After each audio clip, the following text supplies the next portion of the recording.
Okay, turn to Deuteronomy chapter 32.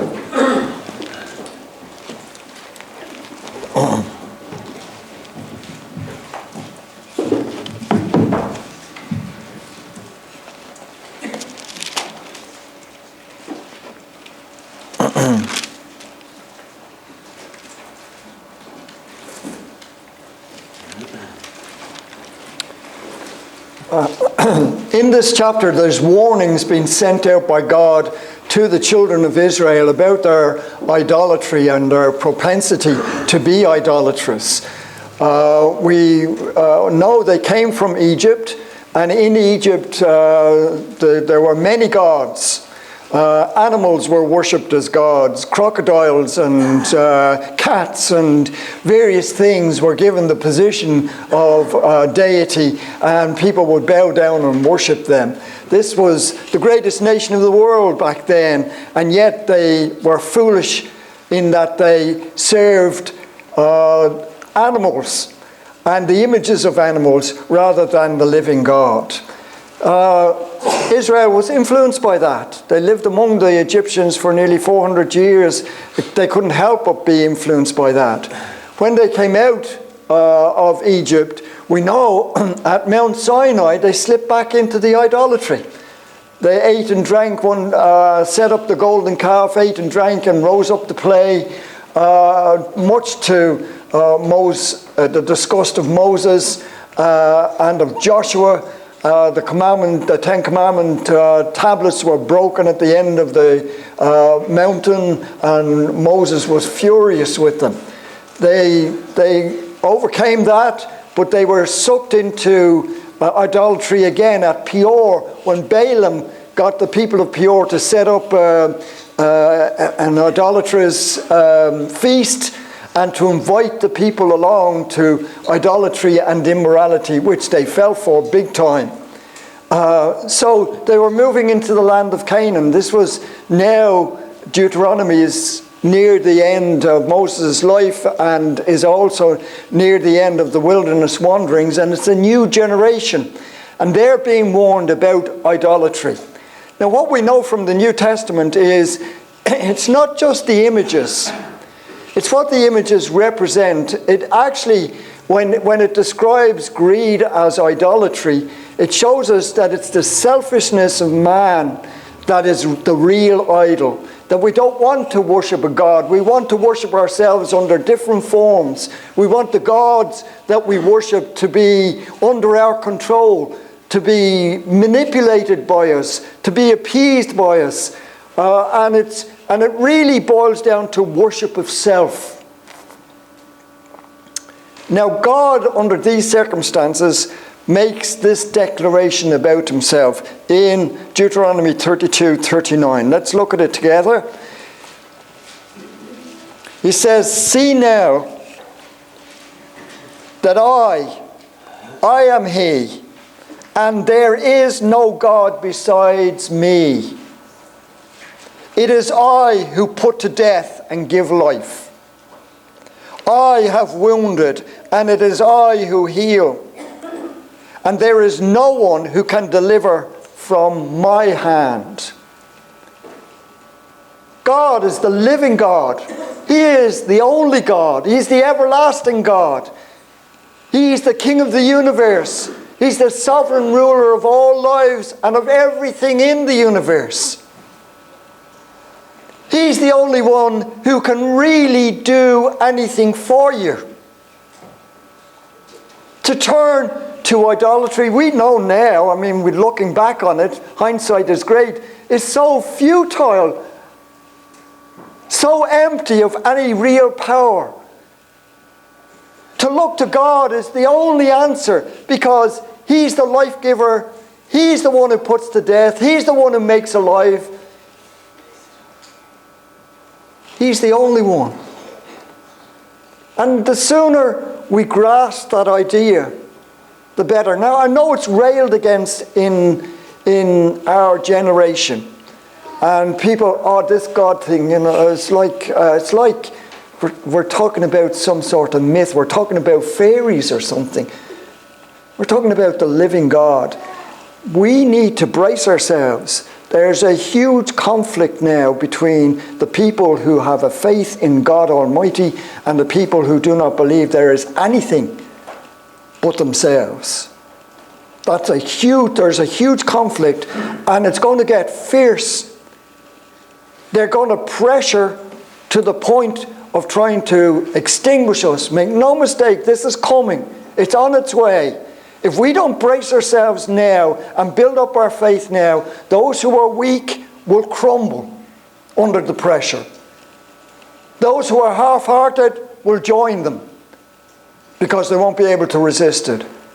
But those who are strong will know that the living God is truly our God, and that He will protect us, and that He will deliver us come what may.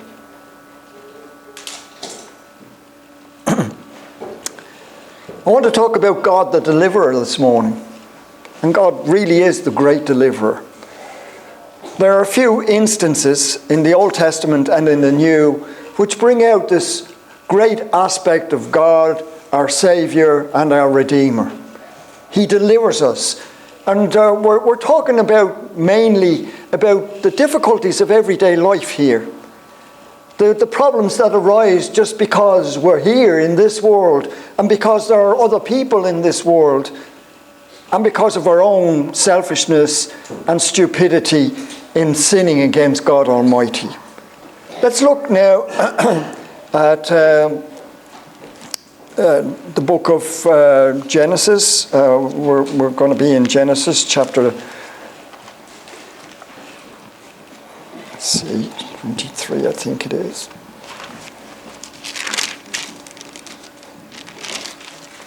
(32).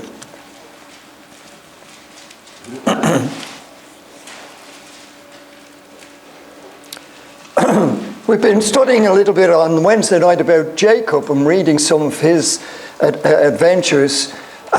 He, after 20 years of exile and working for Laban, he now is able to break away, not without difficulty, but he's now back in Israel, in the land of Canaan, the promised land.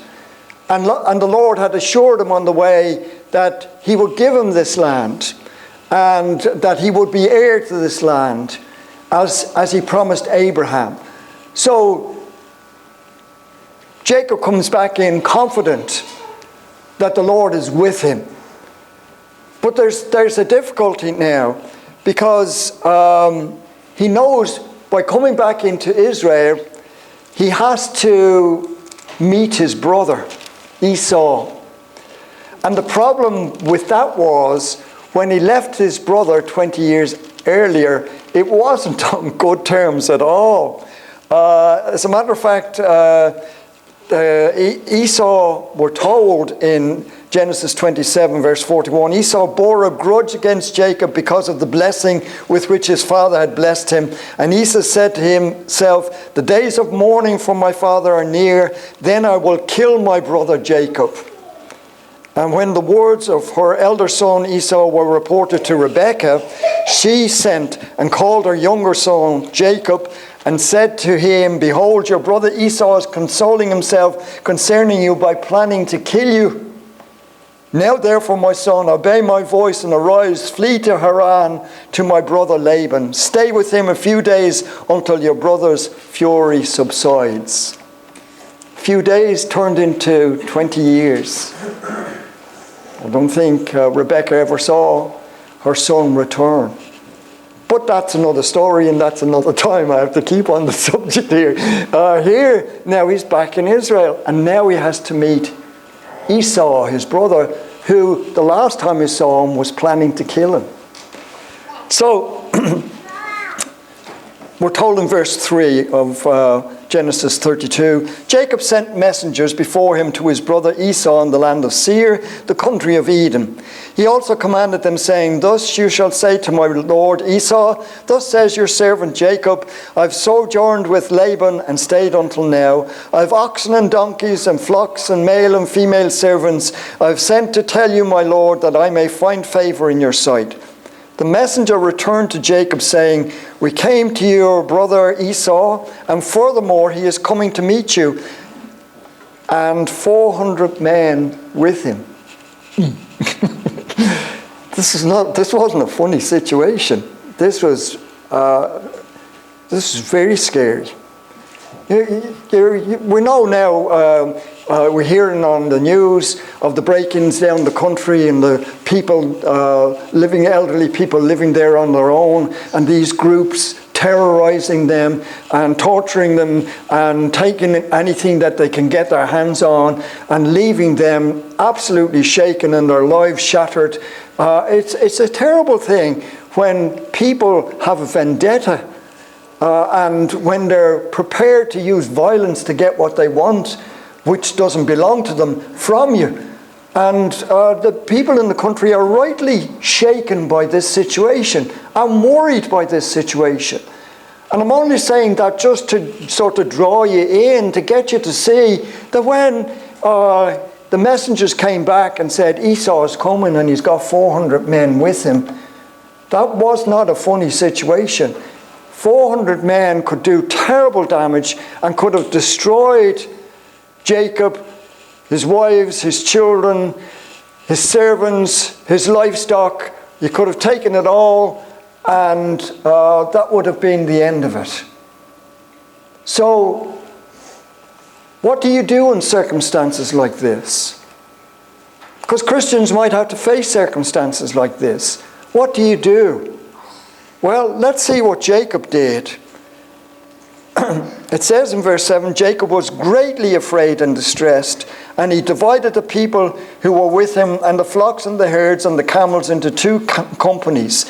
For he said, if Esau comes to the one company and attacks it, then the company which is left will escape. Jacob said, and here's where it's very important, he first of all does what he thinks he can do to prevent a total annihilation. He divides his whole caravan, as it were, into two sections.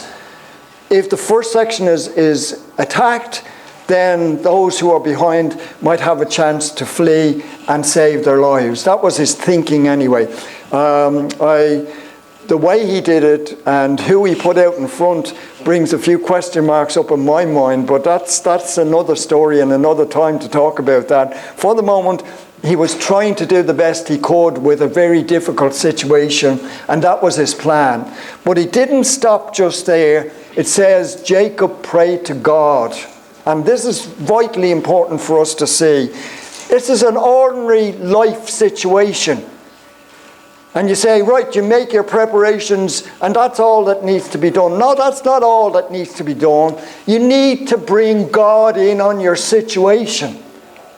How often when we're in danger or we're in difficulty or we're frightened or we're worried about being vulnerable or whatever, or we're being threatened even, how often do we turn to God? We'll tell everybody else and we'll tell them how fearful we are and maybe what preparations we've made, but we need to not only, if Christians tell you they're in difficulties, you need to pray to God for them in their difficulties, but they need to pray to God and bring Him in on the difficulties. I've said before, I'll say it again, God never wanted us to go through this life on our own. And it doesn't surprise me that so many people are committing suicide because they're trying to handle the pressures and the difficulties on their own, and we are not capable, some people less than others, capable of handling those difficulties. So he prays, O God of my father Abraham, and God of my father Isaac, O Lord, who has said to me, return to your country and to your relatives, and I will prosper you. I am unworthy of all the loving kindness and of all the faithfulness which you have shown to your servant. For with my staff only I crossed this Jordan, and now I have become two companies. Deliver me, I pray, from the hand of my brother and from the hand of Esau. For I fear him, that he will come and attack me and the mothers with the children. For you said, I will surely prosper you and make your descendants as the sand of the sea, which cannot be numbered for multitude. Notice how he interacts with God here. He tells God, he reminds God, as it were, I'm of the seed of Abraham and of Isaac. These faithful men are my father and grandfather. You've told me to return to this land, and I've, in obedience to your command, have returned to this land. I'm unworthy of all that you've done for me. You've just been so faithful and so kind to me. Now this is after 20 years of slogging under Laban. He's not saying, I was so miserable. I've had such a hard life. This man robbed me so many times. He changed my wages. He tried to destroy me and my family and take everything that I owned. And I'm wrecked from all the effort that I put in here. No complaining, no nothing. I'm a blessed man. I went out with a staff and I've come back 2 companies. Just remember, when you started off work, did you have a car? Did you have a house? Did you have anything except dreams and hopes? What's the Lord done for you? Where are you now? Can you go down to the shop every week and buy the groceries? Do you have a car? Do you have a home?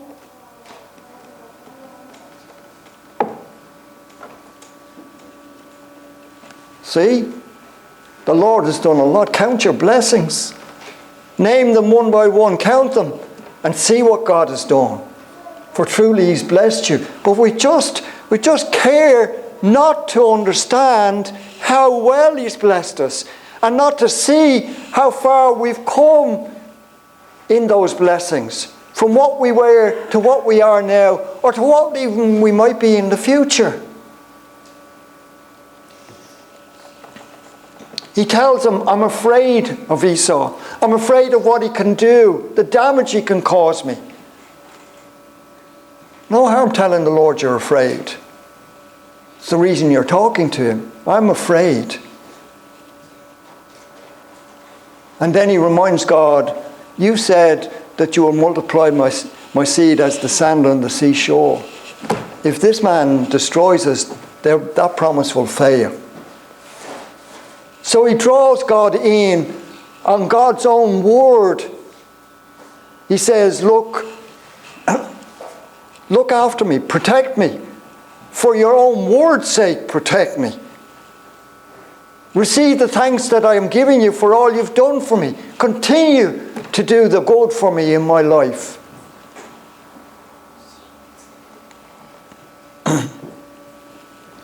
And he was blessed. Later that night he struggled with an angel, and he got a blessing from the angel. It was so good that his name was changed from Jacob to Israel. This was truly the beginning of the nation Israel. He said, I've seen God face to face and I've lived. So he felt very privileged. But did the Lord deliver him? He surely did. Because when Esau came, he was on friendly terms. He was delighted that Jacob had been blessed as he had been blessed. He had been blessed himself. He was a leader, a chieftain. And he'd been blessed. So the two of them got on together, even though they didn't live together. At least they were friendly towards each other. And Esau went his way and Jacob went his.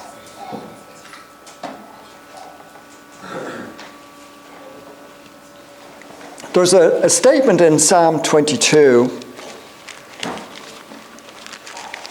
about the patriarchs. It's a lovely statement.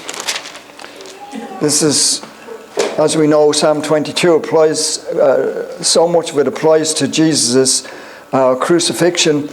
But in saying that Jesus trusted the Father when he was being crucified, it was on the basis of verse 4, in you our fathers trusted.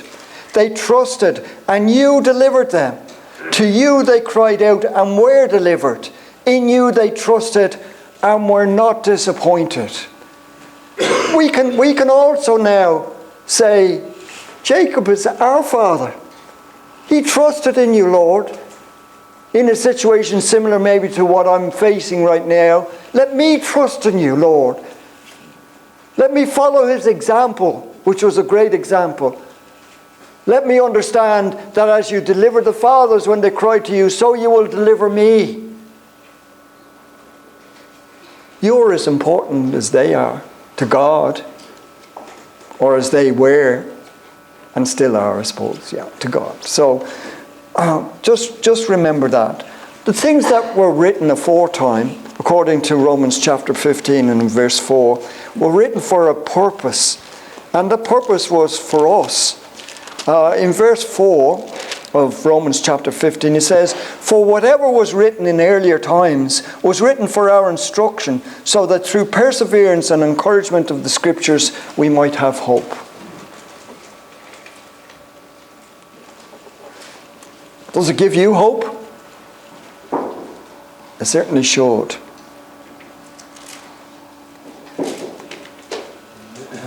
It certainly should. Let's now go to the book of Exodus, chapter 3. This is the chapter on the burning bush.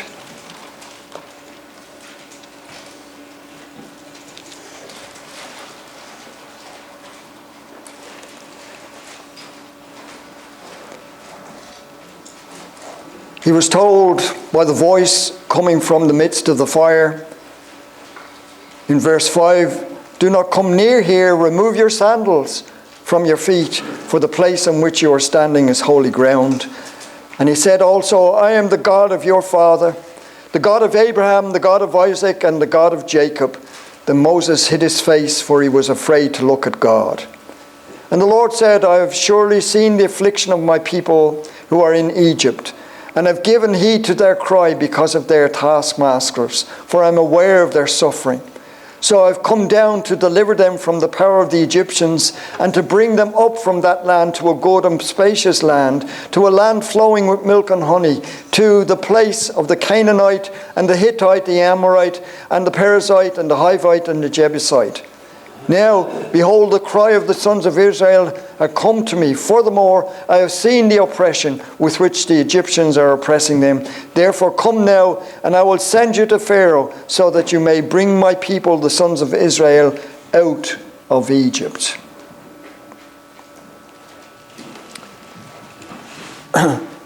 It's great, isn't it? God heard their cries, their suffering, their prayers, their desire for the help and deliverance that only God could bring. And they were in a pathetic situation in Egypt now. They were hated. They were ostracized. There was a program, a governmental program of killing every male child that was born was to be drowned in the Nile. Food for the crocodiles. They were trying to protect their own children. Moses was one who was protected and delivered. But now Moses, having refused to be called the son of Pharaoh's daughter, having refused the pleasures of Egypt or the pleasures of the flesh, had decided he was going to identify with the children of God and the suffering of the children of God. And he thought that they would understand what they didn't understand. Now God was appearing to him to tell him, I've seen the affliction, I've heard the cries, I'm sending you back to deliver my people from Egypt.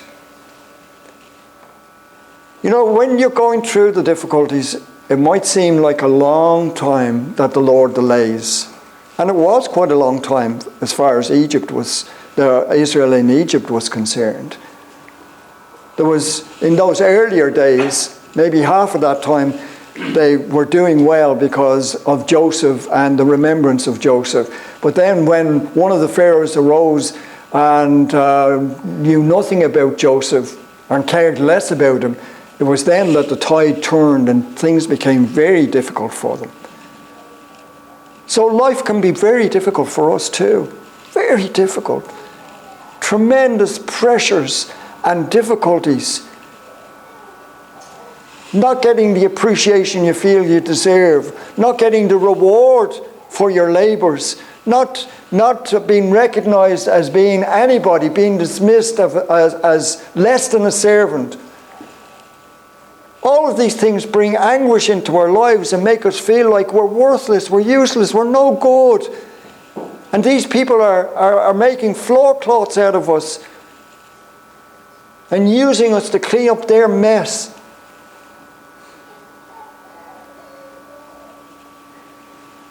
And you've been praying to God and you think, does he not hear me? Does he not know? Has he no sympathy with me? Am I to be abandoned and left alone to try and carry this burden which is so heavy for me? And he's reassuring these Israelites, no, I've heard. I will do something about it. I will deliver you from the bondage of Egypt. Now that was going to be no easy task, because there wasn't going to be a war, a guerrilla war. There wasn't going to be an arrow shot or a sword lifted in defense of the people of Israel. God himself would deliver them without any intervention from them. And so he brought the plagues. And we know that he delivered them. Because turn to Exodus chapter 18. When they were out of Egypt, and Jethro, Moses' father-in-law, came to visit the camp.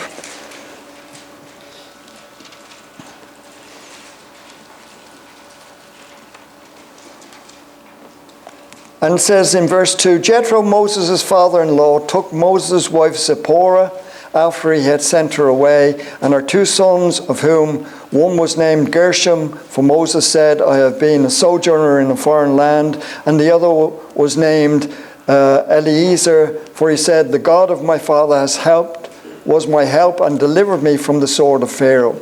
Then Jethro, Moses' father-in-law, came with his sons and his wife to Moses in the wilderness, where he was camped at the mount of God. And he sent word to Moses, I, your father-in-law Jethro, am coming to you with your wife and her two sons with her.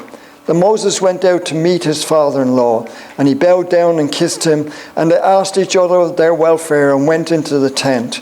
Moses told his father-in-law all that the Lord had done to Pharaoh and to the Egyptians for Israel's sake, and all the hardship that had befallen them on the journey, and how the Lord had delivered them. Jethro rejoiced over all the goodness which the Lord had done to Israel in delivering them from the hands of the Egyptians. So Jethro said, Blessed be the Lord who delivered you from the hand of the Egyptians and from the hand of Pharaoh, and who delivered the people from under the hand of the Egyptians. Now I know that the Lord is greater than all the gods. Indeed, it was proven when they dealt proudly against the people. Then Jethro, Moses' father-in-law, took a burnt offering and sacrifices for God, and Aaron came with all the elders of Israel to eat a meal with Moses, his father-in-law, before the Lord. There was difficulties while the Lord was bringing those plagues on Egypt. There was difficulties in extracting themselves from Egypt, when Pharaoh, especially when Pharaoh chased after them, and they were trapped between the army and the Red Sea. God brought them through. There was difficulties in the wilderness. When God is delivering us, it's not without difficulties. See, that's what I was saying a week or so ago. When we become Christians, we think all our problems are going to be resolved. We think it's going to be a smooth path from now on. Everything is just going to be glorious for me. Everything is just going to be so hopeful and exciting. And quite the opposite happens. And the devil makes sure it happens, because he's moving in to bring the power of evil on your life, to break you of your resolve to serve the Lord or to go on serving the Lord. And so it was with Israel.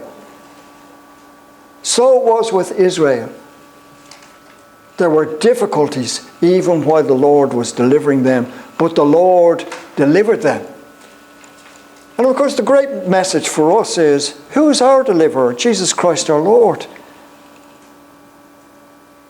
The power of God is in him to deliver us from the domain of darkness,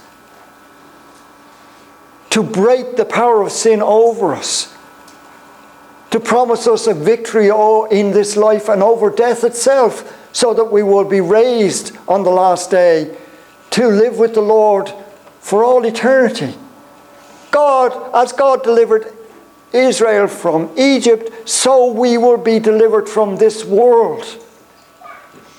And it will be a glorious victory for us. And we will be triumphant with the children of God and those who serve God in the heavenly realms. It is a wonderful prospect for us that this will happen to us. And it surely will happen to us. But we've got to keep our eye on Jesus. It's the one thing that we keep forgetting to do. We'll keep our eye on everybody else, but we won't keep our eye on Jesus. If we were as astute about keeping our eye on Jesus, we would be better off altogether and look less at everybody else. It's between you and him anyway. It's how you react in your relationship with him. It's how you bring him in your life. It's how you view him as your Redeemer. He's the one who can deliver you.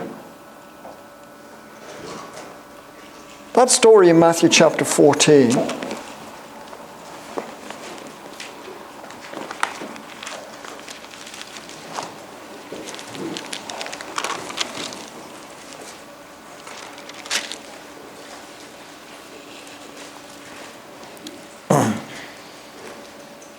Beginning with verse 25, and in the fourth watch of the night he came to them walking on the sea. And when the disciples saw him walking on the sea, they were terrified and said, "It is a ghost." And they cried out in fear. But immediately Jesus spoke to them, saying, "Take courage, it is I, do not be afraid." Peter said to him, "Lord, if it is you, command me to come to you on the water." And he said, "Come." And Peter got out of the boat and walked on the water and came toward Jesus. But seeing the wind, he became frightened. And beginning to sink, he cried out, "Lord, save me." Immediately Jesus stretched out his hand and took hold of him and said to him, "You of little faith, why did you doubt?" When they got into the boat, the wind stopped. And those who were in the boat worshipped him, saying, "You are certainly God's Son." Jesus could control the weather. He could walk on the water. There was nothing impossible for Jesus, no more than there is anything impossible for God. The only impossible thing for God is God cannot lie, God cannot sin. Those are some of the things that are impossible for God, but all the rest is possible for God. And here we've got just a physical example of Christ's ability to save us and to deliver us. He did it with Peter. Do you think he just did it for Peter? Was this not a story that would, or an event which would affect the rest of the apostles? Did they not also worship him when he got into the boat? Of course they did, because they knew what had happened to Peter could have happened to them and would be a lifelong lesson for them. When you look at the wind and the waves, you begin to doubt. When you listen to voices other than the voice of God, you begin to doubt. When you think your own selfish thoughts and go your own selfish ways, you're going to doubt God. The world will give you every reason to doubt God. And we fall into the trap time after time after time. We need to believe that God is on our side, and that if He's given His only begotten Son, what other good thing is He going to withhold from you? What? If you've given everything, give a small thing like support or help or encouragement is very small. It's very insignificant. But He can do that and will do that because it's important to us. And that's the point. But in order to overcome, we have to keep our eye on Jesus Christ our Lord. It's very important for us. Let's go to Hebrews chapter 12. It points that out to us.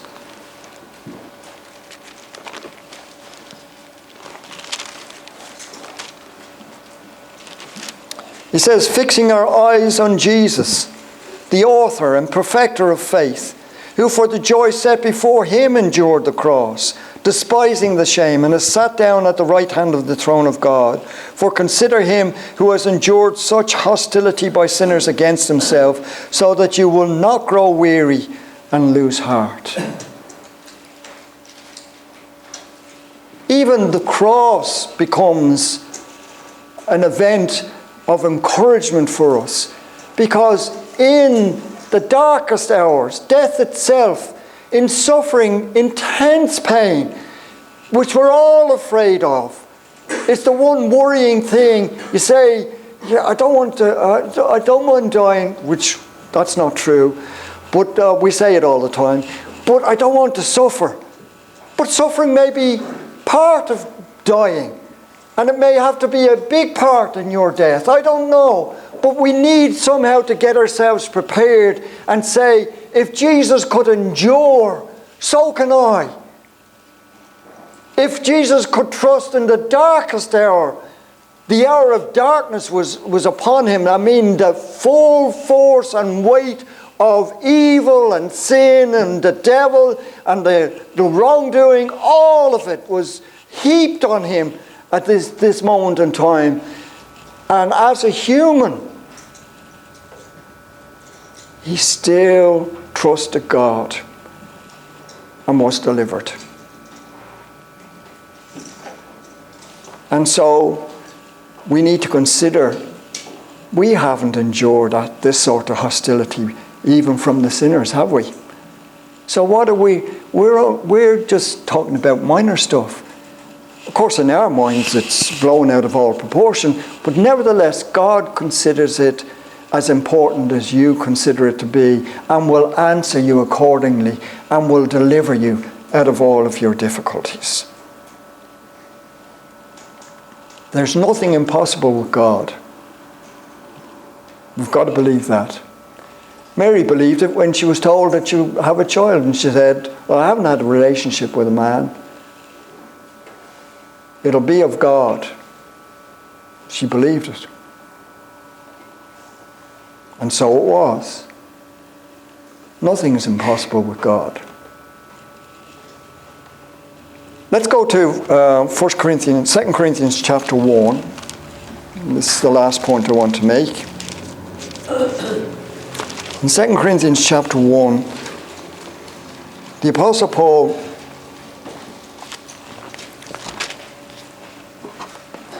in verse 8 reminds the Corinthians, he says, for we do not want you to be unaware, brethren, of our affliction which came to us in Asia, that we were burdened excessively beyond our strength, so that we despaired even of life. Indeed, we had the sentence of death within ourselves, so that we would not trust in ourselves, but in God who raises the dead. Now, we're reminded of the book of Acts and Demetrius, the silversmith, Acts chapter 19, and the riot that was caused where they got the whole city up in arms against Paul. They were in that amphitheatre screaming for hours, "Great is Diana of the Ephesians." They wouldn't let Paul go in there. Poor Jason was in there, and he was dragged out to face the crowd, and had to make some sort of commitment not to have Paul staying with him and that. But it was a very dangerous situation.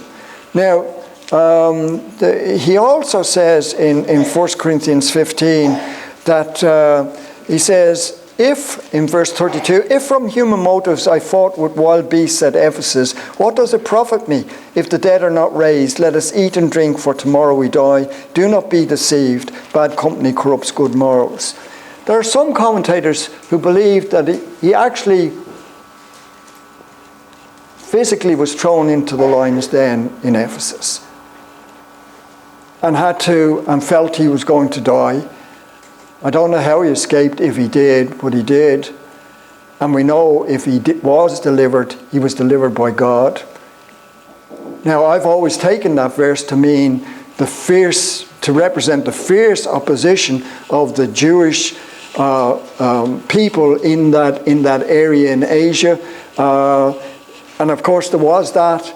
But if the other thing did happen, it would make very interesting reading for us, that he despaired even of his life. But even at that, he felt there was a lesson in it, so that I wouldn't trust in myself, but in God. See, I've no control over life and death. God is the only one. He is the life giver. And he's the life taker. So we can trust him that he has the power over life and death. And Jesus proved it by being buried and then being raised on the third day. He now has the power of Hades. He's the king of everything that's created, even all the bad things that have been created by the devil and his angels. So come back in this chapter, because I'm using it in reverse. I want to read from verse 3. It says, "Blessed be the God and Father of our Lord Jesus Christ, the Father of mercies and God of all comfort, who comforts us in all our afflictions, so that we will be able to comfort those who are in any affliction with the comfort with which we ourselves are comforted by God. For just as the sufferings of Christ are ours in abundance, so also our comfort is abundant through Christ. But if we are afflicted, it is for your comfort and salvation.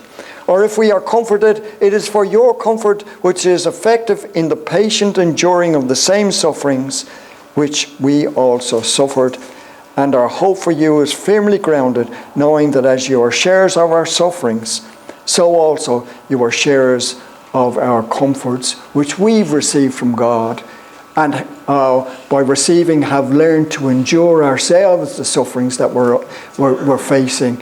And he's saying to them, look, if the Christians here will do what they're supposed to do, we can be a living example or a dead example for generations to come for the Christians who might be in this place. And Lord willing, there will be Christians in this place for generations to come. But they can look back and say, I remember the first Christians here who stood up to all the opposition, who endured all the sufferings that they were asked to endure, who believed that God delivered them and therefore he will deliver us, and be comforted with the same comforts that we were comforted with when we were going through our difficulties.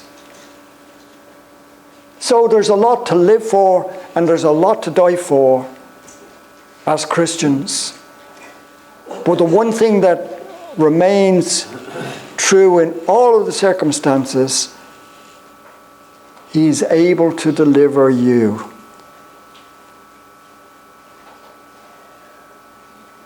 Though by sin oppressed, go to him for rest, for God is able to deliver you. Brethren, let's keep these things in mind. I'll leave it with you.